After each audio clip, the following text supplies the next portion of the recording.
তো ইমাম মাহদি আবার কখন আসবে? আমরা তো বুঝলাম ইমাম মাহদি আসবেন, তারপরে দাজ্জাল, তারপরে ঈসা আলাইহিস সালাম, তারপরে খেলাফা, এই তো। তাহলে ইমাম মাহদি আবার কখন? আমাদের বুয়েটের মাহদি বের হয়, পাঞ্জাব থেকে মাহদি বের হয়, হ্যাঁ, বাংলাদেশের ওই কোনায় মাহদি বের হয়, সৌদি আরব থেকে ওই কোনা থেকে মাহদি বের হয়, হয় না? খুব ভালো করে মনে রাখবেন, যতক্ষণ এই বিশ্বে একটা মালহামা না হচ্ছে মাহদি আসছেন না। কথা ক্লিয়ার? এই বিশ্বে যতক্ষণ একটা মালহামা না হচ্ছে মাহদি আসছেন না। তিনি আসবেন ফাতিমা রাদিয়াল্লাহু আনহার বংশ থেকে। কার বংশ? তার আসল নাম মুহাম্মদ। কি নাম? তার নাক উঁচু, নাক একদম উঁচু খাড়া, কপাল চওড়া, চেহারার গড়নটা আমাদের নবী সাল্লাল্লাহু আলাইহি ওয়াসাল্লাম। তার বাবার নাম হবে আব্দুল্লাহ, তার মায়ের নাম হবে আমিনা। তিনি দায়িত্ব নিতে চাইবেন না, তিনি দায়িত্ব নিতে চাইবেন না। তিনি দায়িত্ব না নেওয়ার জন্য মদিনা থেকে পালিয়ে মক্কায় চলে আসবেন। ভয়ে আমাকে দায়িত্ব দিও না, এই ভয়। ও তিনি আরবি ভাষায় কথা বলবেন, বাংলা ভাষায় না। এখনকার মাহাদিরা পাঞ্জাবি ভাষায়, বাংলা ভাষায় কথা বলে, ঠিক আছে? এবং এই কাবা ঘর যেটা আমরা তাওয়াফ করি, এখানে যে হাজারে আসওয়াদ আছে না, আর এই যে হাজারে আসওয়াদ আর মাকাম ইব্রাহিম, এই দুটো জায়গার মাঝামাঝি মানুষ তাকে চিনে ফেলবে, এই তো মাহদি। তার হাতে মানুষ বয়াত নেবে 313 জন। কতজন? ওই তালুত বাহিনীতে 313, বদরও 313, এখানেও 313। এবার শুরু হবে আসন খান। এবার প্রথমে ওই আরবেরই একটা গোত্র বনু কালব। কোন গোত্র? এই বনু কালব এই ইমাম মাহদির বিরুদ্ধে যুদ্ধ করবে। আল মাহদি এই যুদ্ধে জয়লাভ করবেন ইনশাআল্লাহ। তারপরে সিরিয়া, শাম থেকে, শাম মানে শুধু সিরিয়াই না, ওই পুরো অঞ্চলটাই শাম, ওখান থেকে একটা দল আসবে এই মাহদির সাথে যুদ্ধ করার জন্যে।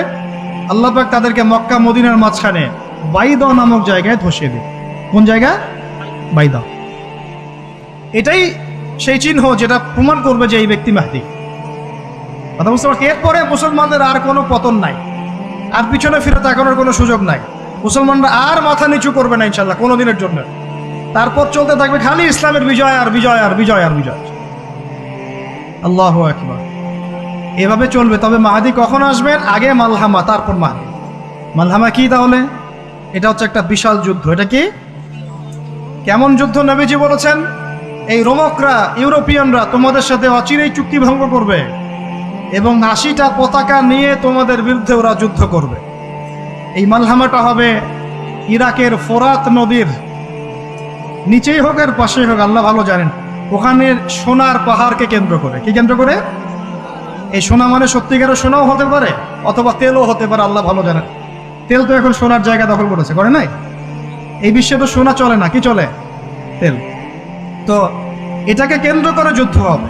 নবীজি বলেছেন ওই যুদ্ধে এত ভয়াবহ হবে যে 100 জন যোদ্ধার মধ্যে 99 জনই মারা যাবে না।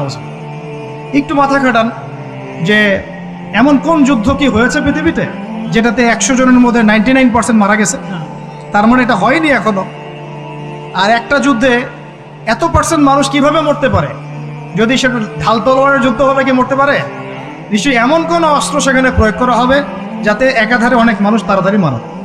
এটা এই অস্ত্র এখনকার যুগের কি অস্ত্র? নিউক্লিয়ার ওয়েপন্স হতে পারে, হতে পারে যদি এই যুগে সেটা হয়। আর যদি আল্লাহ পাক এটাকে আবার পূর্বের অবস্থায় নিয়ে যান, সেটাও হতে পারে, আল্লাহ ভালো জানেন। আমরা এটাকে ইন্টারপ্রিটেশন বলছি, এটা সঠিক হতে পারে, বেঠিক হতে পারে, অ্যাটলিস্ট একটা ধারণা তো পাচ্ছি। তারপর এই ইউফ্রেটিস নদীর এই সোনার পাহাড়কে কেন্দ্র করে এটা ঘটনা ঘটে। আল্লাহ নবী আরো বলেছেন সাল্লাল্লাহু আলাইহি ওয়াসাল্লাম, মুসলমানরা, আমাদের কথা বলছি, মুসলমানরা তোমরা যেন সেখানে হাতও না বাড়াও। কোনো মুসলমান যেন ওই সোনায় হাতও না বাড়ায়, মানে ওই দিক থেকে আমরা যেন সম্পূর্ণ মুক্ত থাকি। ওরা মারামারি করে শেষ হয়ে যায়। বিশ্বটা হয়তো সংক্ষিপ্ত হয়ে আসতে পারে যদি এরকম কোনো ম্যাসিভ নিউক্লিয়ার যুদ্ধ হয়ে যায়, যেটার আশঙ্কা অনেকেই করেন। মিলিটারি অ্যাফেয়ার্স যারা করেন তারা করেন, পলিটিক্স যারা করেন তারা করেন। এবং এই জায়নিস্টরা চাচ্ছে, এই জায়নিস্টরা খুব করে চাচ্ছে বিশ্বে এমন একটা যুদ্ধ লাগুক। একবার ইউক্রেন রাশিয়ার ইস্যু তুলে দেয়, একবার সিরিয়ার ইস্যু তুলে দেয়, একবার একবার আফগান ইস্যু তুলে দেয়, একবার ইরাকে ইস্যু তুলে দেয়, একবার প্রথম বিশ্বযুদ্ধ লাগায়, একবার দ্বিতীয়টা লাগায়, ওরা খুব করে যাচ্ছে যেন আরো একটা লাগে।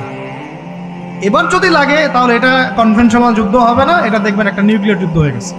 সেটা হয়ে গেলে ওয়ার্ল্ডের আয়তন আর এমন থাকবে কিনা আল্লাহ ভালো জানে। এগুলো ভাবতে হবে এবং আমাদের করণীয় ফিক্স করতে হবে। তবে করণীয় ওই কথাগুলো যেগুলো আগে বলেছি। যদি কিয়ামত হতে আর একদিনও বাকি থাকে, করণীয় এগুলোই থাকবে, চেঞ্জ হবে না, তাই না? কিয়ামত হতে যদি একদিনও বাকি থাকে তাহলেও আমাদের কাজ ইলম অর্জন, আমল করা, পরিবার ঠিক করা, হালাল খাওয়া, বেশি বেশি তাজকিয়া, দাওয়াত ও জিহাদ। আর কোনো আমল আছে আমাদের? এইগুলোই কাজ। এগুলো হচ্ছে বিশ্বের ভবিষ্যৎ। আল্লাহ রাব্বুল আলামিন আমাদের সবাইকে এই বিষয়গুলোর জন্য প্রস্তুত থাকার তৌফিক